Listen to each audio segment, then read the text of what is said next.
আলাইকুম ওয়া রাহমাতুল্লাহি ওয়া বারাকাতুহু। ব্রাদার ইন ইসলাম, সর্বপ্রথম এই ভণ্ড মৌলবি কি বলে শুনেন, তারপরে আমি কিছু বলছি। যারা আল্লাহর রাসূলকে আলিমুল গায়ব ভাবেন, যারা হাজির নাজির ভাবেন, তারা কোরআনকে মিথ্যা বলা হবে। তো ব্রাদার ইন ইসলাম, শুনলেন এই ভণ্ড মৌলবির ভণ্ডামি কথা। বলছে যারা নবীকে ইলমে গায়বের সংবাদদাতা মানে তারা কোরআনকে অস্বীকার করে। তো ব্রাদার ইন ইসলাম, আসুন আমরা মহাগ্রন্থ কোরআনকেই সর্বপ্রথম জিজ্ঞাসা করি যে কোরআন থেকে নবীর ইলমে গায়ব প্রমাণিত হয় কি হয় না। তো উঠান পবিত্র কোরআন শরীফ সূরা আলে ইমরান আয়াত নাম্বার 44 এর মধ্যে আল্লাহ রাব্বুল আলামিন বলছেন, যালিকা মিন আম্বাইল গায়বি নুহিহি ইলাইকা। আল্লাহ বলছে, হে আমার হাবিব, এই তো হলো গায়বের সংবাদ যা তোমার উপর প্রেরণ করে তোমাকে আমি শিখিয়ে দিলাম। শুধু তাই নয় মুসলমান, উঠান কোরআন শরীফ সূরা হুদ আয়াত নাম্বার 49 এর মধ্যে আল্লাহ পাক বলছেন, তিলকা মিন আম্বাইল গায়বি নুহিহা ইলাইকা। আল্লাহ বলছে, আমার হাবিব, এই তো হলো গায়বের সংবাদ যা তোমার উপর প্রেরণ করে তোমাকে আমি শিখিয়ে দিলাম। উঠান পবিত্র কোরআন শরীফ সূরা ইউসুফ আয়াত নাম্বার 102, সূরা ইউসুফের 102 নম্বর আয়াতের মধ্যে আল্লাহ পাক বলছেন, যালিকা মিন আম্বাইল গায়বি নুহিহি ইলাইকা। আল্লাহ বলছেন, হে আমার হাবিব, এই তো হলো গায়বের সংবাদ, এই তো হলো গায়বের জ্ঞান যা তোমার উপর প্রেরণ করে তোমাকে আমি শিখিয়ে দিলাম। শুধু তাই নয় মুসলমান, উঠান কোরআন শরীফ সূরা আলে ইমরান আয়াত নাম্বার 179, 179 নম্বর আয়াতের মধ্যে সূরা আলে ইমরানে বলছেন, ওমা কানা আল্লাহু লিয়ুতরিআকুম আলাল গায়বি ওয়ালাকিন্নাল্লাহা ইয়াজতাবি মির রাসূলিহি মান ইয়াশা। আল্লাহ পাক বলছেন যে আল্লাহর শান এটা নয় যে সর্বসাধারণ ব্যক্তিকে গায়বের জ্ঞান দিবেন, তবে হ্যাঁ, নিজের রাসূলদের মধ্যে যাকে মহব্বত করেন, যাকে ভালোবাসেন, সেই ব্যক্তিকে আল্লাহ পাক ইলমে গায়ব দান করে দেন। শুধু তাই নয় মুসলমান, উঠান কোরআন শরীফ সূরা জিন আয়াত নাম্বার 26-27 এর মধ্যে আল্লাহ পাক বলছেন, আলিমুল গায়বি ফালা ইউযহিরু আলা গায়বিহি আহাদান ইল্লা মান ইরতাদা মির রাসূল।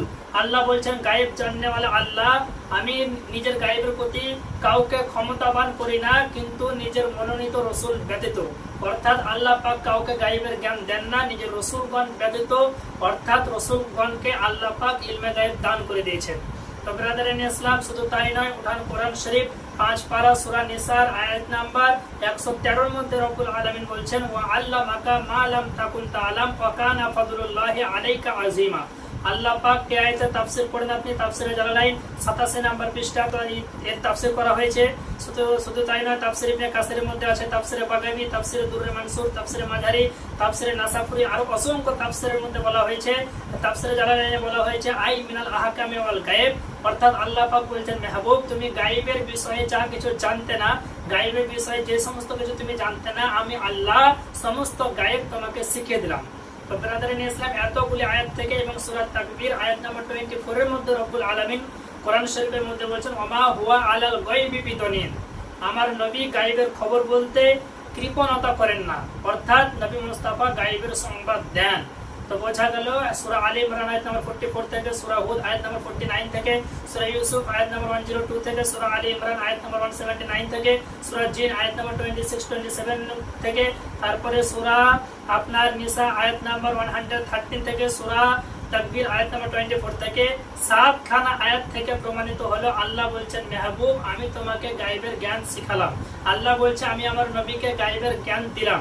তো মুসলমান, একজন মাস্টার আপনার ফিজিক্যাল সায়েন্সের জ্ঞান অর্জন করার পর তাকে ফিজিক্যাল সায়েন্সের যদি জ্ঞানী বলা হয়, তো ম্যাথামেটিক্সের জ্ঞান অর্জন করে তাকে ম্যাথামেটিক্সের জ্ঞানী বলা হয়, কেউ জিওগ্রাফির জ্ঞান অর্জন করলে তাকে জিওগ্রাফির জ্ঞানী বলা হয়, কেউ হিস্ট্রির জ্ঞান অর্জন করলে তাকে হিস্ট্রির জ্ঞানী বলা হয়। তো বলুন, যে নবীকে স্পষ্ট আল্লাহ পাক বলছেন, আমি নবীকে গায়বের জ্ঞান দিলাম, তো সেই নবীকে গায়বের সংবাদদাতা বলা কেন জায়েজ হবে? মাস্টার পড়ার পর তাকে মাস্টার বলা যদি জায়েজ হয়, উকিল হওয়ার পর যদি উকিল বলা যদি জায়েজ হয়, তো মুসলমান, যেই নবীকে আল্লাহ কোরআন পাকের মধ্যে দলিল কায়েম করে দিয়েছেন যে নবীকে আমি ইলমে গায়েব দিলাম, তো সুতরাং বোঝা গেল নবীকেও গায়েবের সংবাদদাতা বলতে হবে। তো ব্রাদার ইন ইসলাম, এই ভল্ড মৌলবি ডাবচর গোপাল ভাড় পোল্ট্রি মুরগি বলছে যে নবীকে যারা গায়েবের সংবাদদাতা মানে তারা কোরআনকে অস্বীকার করে। তো এতগুলি আয়াত থেকে প্রমাণিত হলো নবী হচ্ছেন গায়েবের সংবাদদাতা। এবার আপনারাই চিন্তা করুন, আল্লাহর কোরআনকে মানবেন না এই পোল্ট্রি মুরগি ডাবচরকে মানবেন? তো মুসলমান, এই ডাবচরকে আমি বলবো, তুমি যে বলছো যারা নবীকে গায়বের সংবাদদাতা মানে তারা কোরআনকে অস্বীকার করে, এটা কোন কিতাবে লেখা আছে? ফতোয়া ডাবচুরে, ডাবচুরিতে, না ফতোয়ায় ভাঁড়, না ফতোয়ায় পোল্ট্রি মুরগিতে? কোন কিতাবে লেখা আছে কিয়ামত পর্যন্ত চ্যালেঞ্জ থাকলো ডাবচোর তুমি এটা দেখাবে। ব্রাদার ইন ইসলাম, এরা হচ্ছে জাহিল, এরা ইসলামকে বরবাদ করার জন্য, মানুষের ঈমানকে নষ্ট করার জন্য সোশ্যাল মিডিয়াতে নেমেছে। তাই এই সমস্ত বেঈমান থেকে বেঁচে থাকবেন। তারপরে মিশকাত শরীফের 28 পৃষ্ঠার মধ্যে হাদিস, মুসলিম শরীফ প্রথম খণ্ড 10 পৃষ্ঠার মধ্যে হাদিস। 2 নম্বর লাইনে নবী পাক বলেছেন, আবু হুরায়রা থেকে বর্ণিত, ইয়াকুনু ফি আখিরি জামানে দাজ্জালুন কাযাবুন ইয়াতুনাকুম মিনাল আহাদিস বিমা লাম তাসমাউ আনতুম ওয়া লা আবাউকুম ফা ইয়্যাকুম ওয়া ইয়্যাহুম লা ইউদিল্লুনাকুম ওয়া লা ইয়াফতিনুনাকুম। রাসূল পাক বলেছেন কিয়ামতের পূর্বে কিছু দাজ্জাল বের হবে। দাজ্জাল শব্দ হাদিসে এসেছে, তারা কাযযাব হবে, মিথ্যুক হবে, এমন এমন ফতোয়া দিবে না তোমরা শুনেছো না তোমাদের বাপ দাদা শুনেছে। তো মুসলমান যে পোল্ট্রি মুরগি বলছে ডাক নবী গায়েবের সংবাদ জানে না, আজ থেকে যদি 300 বছর পূর্বে 400 বছর পূর্বে যান তো এরকম কথা কেউ বলেনি। ইহুদি খ্রিস্টানদের ফান্ডিং নিয়ে সোশ্যাল মিডিয়াতে নেমে মানুষের ঈমানকে নষ্ট করছে। তো এই সমস্ত বেঈমান মৌলবী থেকে আল্লাহ পাক সমস্ত মুসলমানের ঈমান ও আমলের হেফাজত করুক। ওমা আলাইনা ইল্লাল বালাগ। আসসালামু আলাইকুম ওয়া রাহমাতুল্লাহি ওয়া বারাকাতুহু।